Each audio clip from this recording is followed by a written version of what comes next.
The Oakland Raiders travel to Kansas City on Sunday to face their division rival Chiefs. Kansas City is currently installed as a 9.5-point favorite on BETDAQ, 40.5 the total in this game. Both these teams have been surprise teams this season. Both sit at 4-1 against the number right now. The Chiefs a perfect 5-0 overall. Now Oakland has dominated this matchup recently. The Raiders have covered their last 7 times they've played in Kansas City, and they've covered 5 out of the last 6 games overall between these two teams. However, even though we see a big number here, Chiefs minus 9.5, I think this might be a good spot for a Chiefs play on Sunday. Really feel like this might be a good sell high time for the Oakland Raiders. Of course, I guess you can make that same argument for the Chiefs. Certainly, the public's opinion of the Kansas City Chiefs right now higher than it has been in years. But I think the same is true for the Raiders. Maybe not higher than it's been in years, but certainly higher than it's been in the last year and a half or so. The Raiders coming off an impressive and surprising Sunday night win over the San Diego Chargers.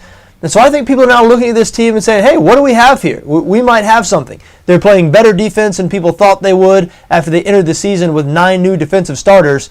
And quarterback Terrell Pryor has really been a surprise. Everybody knew this guy could run, but last week against San Diego, he showed some passing ability that not a lot of people knew he had, or that some people didn't think he had, I should say. But you look at the defense they faced last week, the San Diego Chargers, one of the worst defenses in the NFL by any measure, and then you look at what they'll be facing this week. On the road against the Kansas City Chiefs, the Chiefs lead the NFL in scoring defense. They're only allowing 11.6 points per game.